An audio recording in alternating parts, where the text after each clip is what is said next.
तो मैं आपके बीच बुलाने वाला हूं हम सबके प्रेरणा स्रोत, इस इंडस्ट्री के बेताज बादशाह, हमारे ग्रेट महागुरु जी, महामहिम महागुरु जी श्रीमान श्री माधव सर।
इतना प्यार और सम्मान देने के लिए आपका बहुत बहुत दिल से बहुत बहुत धन्यवाद सभी का। Thank you. कैसे हैं आप लोग? सभी लोग सुबह से आप लोग यहाँ पर हैं, कई लोग कल से चल रहे होंगे, कई लोग रात भर ट्रैवल किया होगा, और जो भी बोल करके आपको बताया गया, बुलाया गया, यहाँ पर बहुत कुछ बोला गया होगा उन लोगों को जो पहली बार आए हैं, और बाकी वो लोग जो लाने वाले हैं। तो मुझे लगता है कि जब से आप यहाँ पर पहुँचे हैं सुबह से, तो जैसे ही आप जेपी पैलेस के गेट तक पहुँचे होंगे, वहीं से बहुत सारी चीज़ों को आपने नोटिस करना शुरू कर दिया होगा। और आप में से कई सारे ऐसे लोग होंगे जो आगरा आना जाना जिनका होगा, तो जेपी पैलेस की बाउंड्री पार करके कई बार गए होंगे, मतलब इसी रास्ते से, और शायद मन में नहीं सोचा होगा कि एक दिन इसमें जाऊंगा, लेकिन आज फाइनली आपने एंट्री ली, और आपके जहन में तमाम सवाल रहे होंगे। बोलने वाला तो बोले जा रहा है, कुछ भी, ये हो जाएगा, वो हो जाएगा, जिंदगी बदल जाएगी, इतिहास लिख जाएगा, बहुत कुछ हो जाएगा, डायमंड बन जाओगे, लेकिन बने तो नहीं, कुछ बदला तो नहीं, इवन वजन भी नहीं बदला होगा, जैसे आए वैसे ही तो हैं अभी भी। हाँ, बाहर से देखने में तो कुछ नहीं बदला, लेकिन मुझे पूरा यकीन है कि अंदर से कुछ जरूर बदल गया होगा। और भीतरी बदलाव ही सबसे महत्वपूर्ण है, भीतरी बदलाव सबसे महत्वपूर्ण है, भीतर का बदलाव सबसे महत्वपूर्ण है। आपके जहन में सुबह से आप बहुत सारी चीज़ों को नोटिस कर रहे हैं, और आपने आज रामकेश जी को इस मंच पे देखा कि भीड़ में से निकल करके एक व्यक्ति कैसे व्यक्तित्व बनता है, एक व्यक्ति जो आंखों में सपना देखता है भीड़ में रह करके, और भीड़ में से ही जिन आंखों ने सपना देखा, वास्तव में आज उस मकाम को उन्होंने हासिल किया। सबसे पहले रामकेश जी और उनके पूरे परिवार को बहुत बहुत शुभकामनाएं। डायमंड क्लब में शामिल होने के लिए डायमंड क्लब में आपका स्वागत है। और आज आपने रामकेश जी को डायमंड बनते हुए देखा, लेकिन मेरी आंखों ने 1200 लोगों को डायमंड बनते हुए देखा है। आज बीजारोपण हुआ है, क्योंकि कोई ना कोई दिन तो जरूर रहा होगा जब रामकेश जी ने पहली बार कोई प्रोग्राम अटेंड किया होगा, जहां से इनके जहन में, जिनके मन में पहली बार कोई विचार आया होगा कि एक दिन मुझे भी डायमंड बनना है। चाहे वो विचार पे विश्वास इनको कितना भी रहा हो, कम रहा हो, ज्यादा रहा हो, लेकिन विचार तो आया ही होगा किसी न किसी दिन। और वो विचार आज आपके मस्तिष्क में भी आ गया है, तो बीजारोपण हो गया है।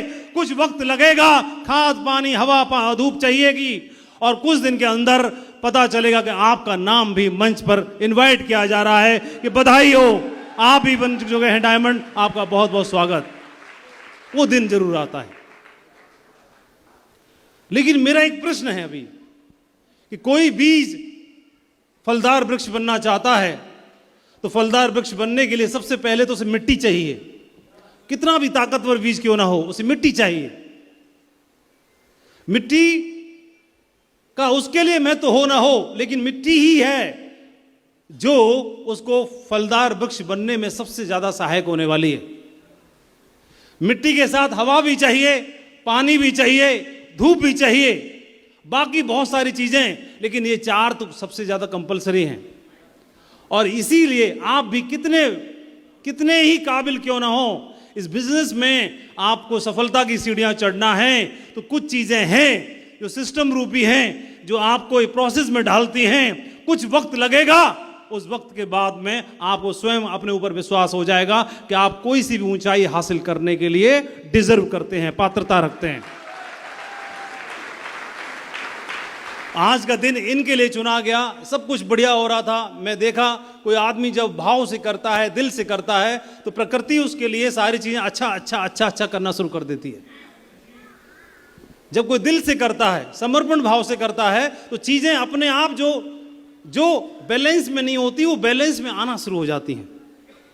और आज डायमंडशिप में जनरली इतने लोग नहीं रहते, तो आज 1.5 दर्जन से ज्यादा डायमंड इस प्रोग्राम में मौजूद हैं। आप लोग यहां तक पहुंचे और आज रामकेश जी को आपने देखा तो बहुत सारी आंखों में आज सपने बने होंगे। तो सबसे पहले इस प्रोग्राम को खास बनाने में जिन लोगों ने इस प्रोग्राम की शोभा बढ़ाई, उनके मैं नाम जरूर पढ़ना चाहूंगा। तो आज आपने अपनी आंखों से विजयपाल जी को देखा, जिन्होंने इस बिजनेस में यूनिवर्सल क्राउन एम्बेसडर का खिताब हासिल किया है। इस कंपनी में डायरेक्ट सेलिंग में, नेटवर्क मार्केटिंग में ये लेवल सबसे बड़ा है, अभी तक सबसे बड़ा है। तो जो हम डायमंड मानते हैं, तो डायमंड मतलब सैकड़ों के हिसाब से डायमंड तैयार हो चुके होते हैं, तब जाकर के आप इस मकाम पर, इस लेवल पर पहुंचते हैं। और इस बिजनेस में 21 साल से अंगद की तरह पैर अड़ाते हुए हजारों लोगों को प्रेरणा दी कि एक आदमी अगर इसमें डटा रहे तो और भी हजारों लोगों को की जिंदगी बदली जा सकती है। ये आदमी तब इंस्पायर करता है जब वो खुद वहां पर पहुंचता है। इनके साथ में जसवीर जी, जिन्होंने सबसे कम समय के अंदर, सबसे यंग एज में, जहां पर सबसे ज्यादा लोग भटकते हैं, वहां पर इन्होंने अपनी एनर्जी को सही जगह पर लगाया और सिस्टम के लिए, कंपनी के लिए, टीम के लिए, अपलाइन के लिए, डाउनलाइन के लिए, सबके लिए फक्र बन के दिखाया, गर्व बन के दिखाया। जसवीर जी आज खुद भी यूसीए लेवल पर पहुंचे। सत्य प्रकाश इस बिजनेस में एक बहुत बड़ी टीम बनाई। एलबी शर्मा जी जो किसान परिवार से, कृष्णपाल जी, रणवीर सिंह जी, संजीव कुमार जी, देवेंद्र जी, लक्ष्मण जी, जितेंद्र चौहान जी, प्रमोद कुमार जी, योगेंद्र जी, स्वराज जी, सुरजीत जी, रवि जी, रिगेन जी, नरेंद्र गौतम जी, सुनील यादव जी और फाइनली रामकेश यादव जी, जो आज के हीरो ऑफ द डे। इतनी सारी सक्सेस स्टोरी हमारे सामने है और हर एक सफलता की कहानी आपको यह बताती है कि हाँ, इसमें सफल हुआ जा सकता है। जितने भी लोग यहां पर हैं आपके सामने, इन लोगों ने आप ही की तरह इस बिजनेस को देखा। किसी के पास कोई अनुभव नहीं, सभी लोगों ने उन सारे संघर्षों को, चैलेंजेस को फेस किया जो जिनसे होकर के आप आज गुजर रहे हैं। उनको हैंडल करना सीखा, इस सिस्टम में अपने आप को डाला और आज इनका नाम डायमंड क्लब में शामिल हो गया। अगर इन्हीं की स्टोरी को अगर आप माइन्यूटली समझ लेते हो, इन्हीं को समझ लेते हो, पिछले 5 साल में, 6 साल में, 8 साल में इन्होंने कैसे सारी चीजों को फेस किया और इतनी बड़ी टीम, इतने बड़े कंपनी में इतनी बड़ी जगह के मालिक बने, इतने बड़े लेवल पर अचीवमेंट उन्होंने लेके दिखाया, इसी से आपको पूरी ट्रेनिंग मिल जाएगी। तो ये जो आपके करीबी हैं, जो सबसे नजदीक के हैं, जो सबसे करीबी हैं, ये लोग हमको प्रेरणा देते हैं। और हाँ जी, तैयार हैं आप लोग? थोड़ा पेशेंस चेक हो गया आप सभी का।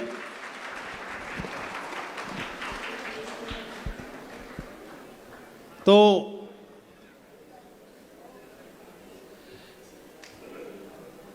जीवन में सबसे महत्वपूर्ण ऐसा सवाल जो मुझसे इसी बिजनेस में आकर के पूछा गया, और वो सवाल था कि आप क्या हासिल करना चाहते हो जीवन में। पढ़ाई लिखाई करी और प्राइवेट स्कूल में पढ़ा रहे थे जब तक किसी ने पूछा नहीं। इस बिजनेस में आए तो पहली बार सवाल पूछा कि आप जीवन में क्या हासिल करना चाहते हैं और कब हासिल करना चाहते हैं और क्यों हासिल करना चाहते हैं, और सबसे महत्वपूर्ण, जहां पर आप हैं, जो आप कर रहे हैं, क्या उससे वहां से वह हासिल हो जाएगा। ये सवाल मेरे से पूछे। तो कभी भी इस तरह के सवाल ना तो मैंने सुने थे, तो मेरे पास तो कोई जवाब था नहीं कि इन सवालों का जवाब क्या देना है, कैसे देना है। लेकिन जनरली आम आदमी इन सब चीज़ों के बारे में सोचता भी नहीं है, वहां तक पहुंचता भी नहीं है। और एक एग्जाम्पल से मैं इन सवालों का शायद जवाब ढूंढने में आपकी मदद होगी, हेल्प होगी। एक बार क्या हुआ, एक नदी में एक हाथी की लाश बह रही थी, डेड बॉडी। कौवा वहां से उड़ रहा था। कौवे ने देखा कि वो हाथी की लाश बह रही है। हाथी के ऊपर, मरे हुए हाथी के पास जाके बैठ गया ऊपर। भूख लगी थी और चोंच मार के पेट भर लिया।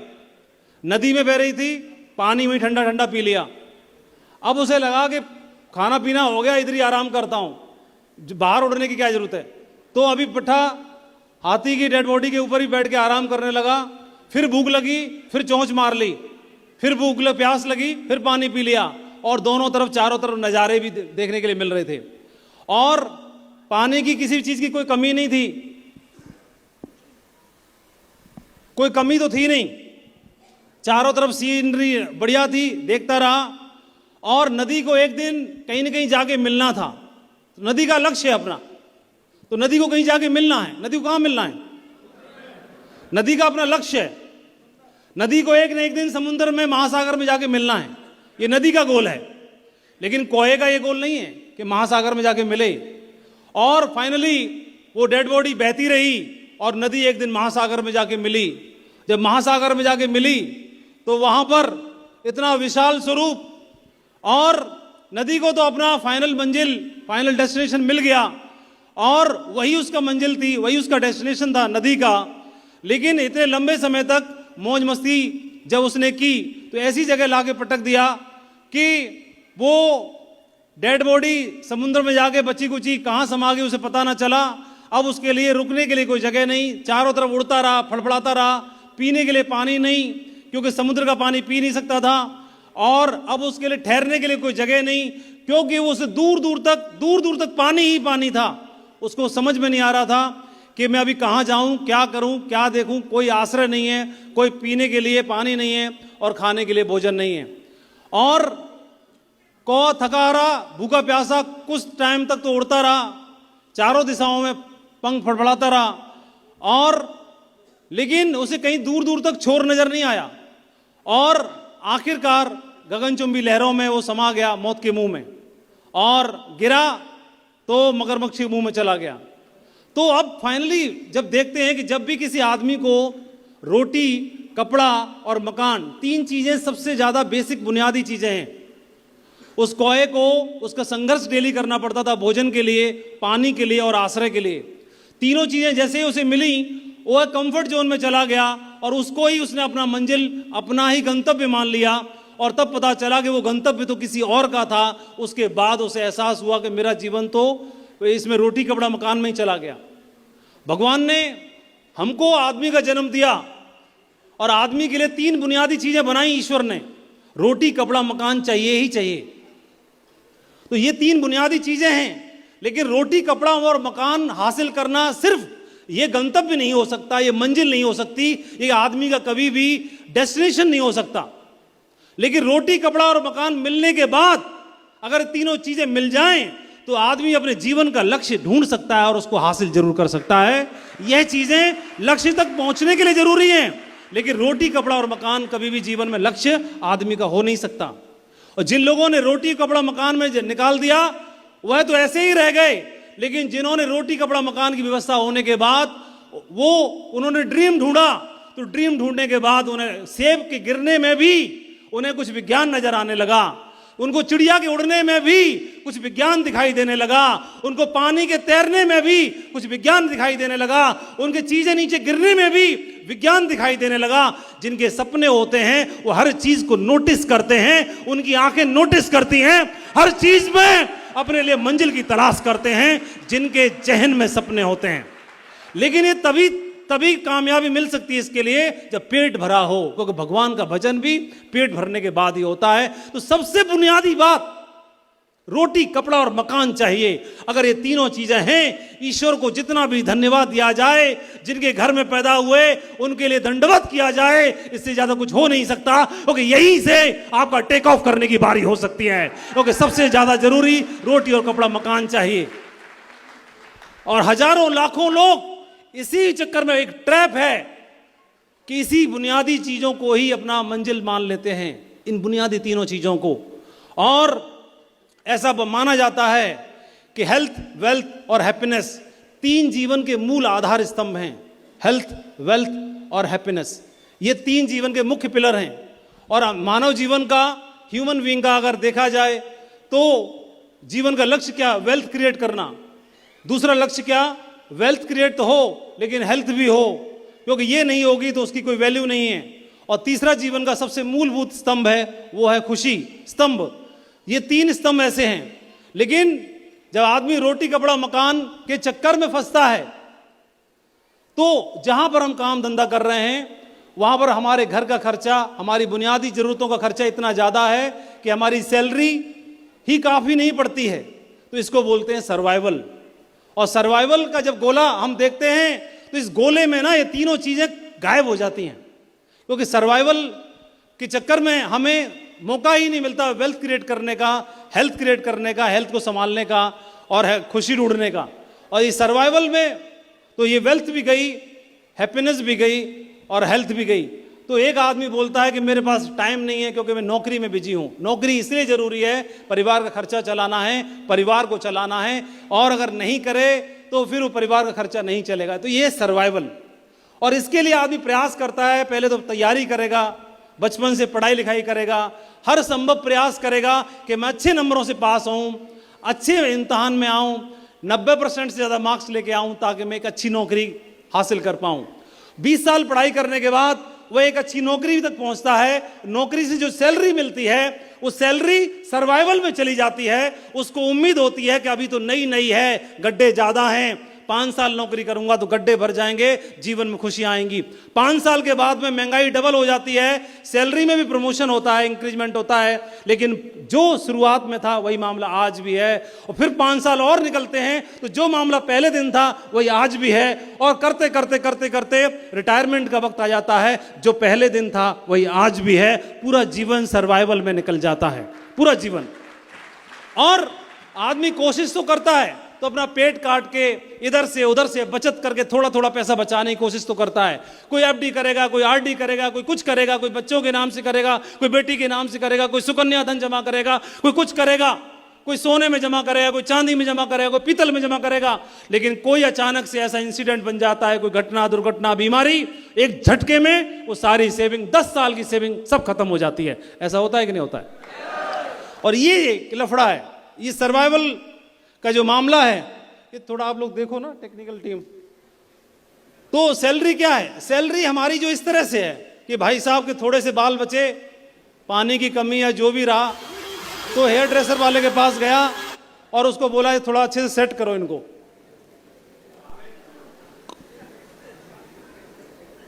ऐसे कंटिन्यू करेगा क्या ये? थोड़ा देखो ना ध्यान से, थोड़ा ध्यान, थोड़ी देर रखो।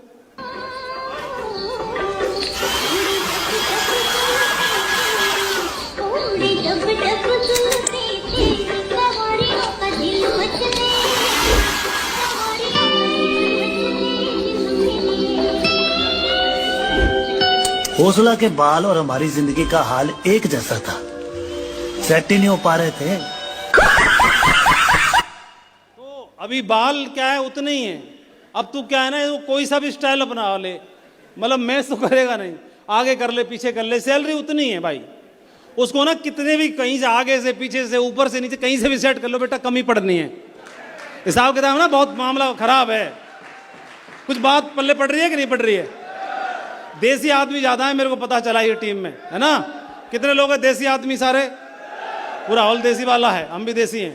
तो इसीलिए आप लोगों के लिए विदेशी वाला गाना बजवाया था जसवीर जी ने। अभी बात क्या है, देखिए, असल में जरूरत क्या है? असल में थोड़ा देसी बात करते हैं। असल में हमको और आपको जरूरत क्या है? हमको टाइम फ्रीडम, फाइनेंशियल फ्रीडम की जरूरत नहीं है। हमको फाइनेंशियली फ्री होने की जरूरत नहीं है। हमको अगर ये भाई साहब के जितने बाल हैं इतने इधर और इतने इस साइड हो जाए, थोड़ा मामला पहले से ठीक हो जाएगा कि नहीं हो जाएगा? भाई इसी चीज की जरूरत है हमको। हमको क्या है, हम जितनी सैलरी है उतनी ही सैलरी की व्यवस्था और हो जाए तो मामला पहले से ठीक हो जाएगा कि नहीं हो जाएगा? उसके बाद एक बार और चौका मार देंगे। तो हमको आवश्यकता क्या है? हमको आवश्यकता इस चीज की है, अतिरिक्त आमदनी की आवश्यकता है, एडिशनल सोर्स ऑफ इनकम की आवश्यकता है। और लाइफ में अगर पैसा एक्स्ट्रा होगा तो हमारा जो जीवन रूपी पेड़ है वो ऐसा होगा जिसमें सारे तरह के फल होंगे, है ना? हर तरह का फल होगा, बैलेंसिंग ट्री होगा हमारे जीवन का। में क्वालिटी ऑफ लाइफ को मेंटेन कर पाएंगे। जहां से जीवन में क्वालिटी होगी तो उस क्वालिटी का हमारा सपना है। और 12 जनवरी 2 और उसके लिए कहीं ना कहीं हमें बदलाव की आवश्यकता है। बदलाव की आवश्यकता इसलिए कि हमारे अंदर हुनर होने के बावजूद भी कोई जरूरी नहीं है जहां पर हम लगे हुए हैं तो वहां से हमें हमारी जो पात्रता के हिसाब से हमारा मूल्य हमें मिलता हो, ऐसा कोई जरूरी नहीं है। 12 एक वीडियो जनवरी से पता चलेगा 2007 आपको। को एक मिस्टीरियस वायोलिनिस्ट ने न्यूयॉर्क की सबवे में 45 मिनट तक वायलिन बजाया। इसे देखने के लिए कुछ लोग रुके, कुछ ने तालियां बजाईं और वायलिनिस्ट ने लगभग $30 की टिप कमाई। लेकिन किसी को यह नहीं पता था वह वायलिनिस्ट दुनिया के सबसे बेहतरीन म्यूजिशियंस में से एक था और उस सबवे में उसने $3,50,00,000 के वायलिन से संगीत बजाया था। और सिर्फ 2 दिन पहले उसने बॉस्टन के एक थिएटर में परफॉर्म किया था जहां एक टिकट की औसत कीमत $100 थी और वो पूरा शो हाउसफुल था और उन्हें उस परफॉर्मेंस के लिए आयोजकों द्वारा हर मिनट का $1,000 दिया गया था। उस वायलिनिस्ट का नाम था जोशुआ बेल, जो दुनिया के सबसे महान वायलिनिस्ट में से एक हैं। अब इसे ध्यान से सुनिए। पानी की एक बोतल सुपरमार्केट में 20 रुपए की होती है, लेकिन सिनेमा घरों में 100 रुपए की और एयरपोर्ट में 200 रुपए की। जैसे इस प्रयोग में देखा गया, बोतल वही थी, केवल स्थान ने इसकी कीमत बदल दी। तो अगली बार जब आपको लगे कि आपकी कीमत कुछ भी नहीं है, तो हो सकता है कि आप गलत जगह पर हों। इसे याद रखें, वहां जाए जहां आपकी सराहना हो और जहां आपके मूल्य को समझा जाता हो। तो मुझे लगता है ये वीडियो के माध्यम से मैसेज आप तक पहुंच गया होगा, है ना?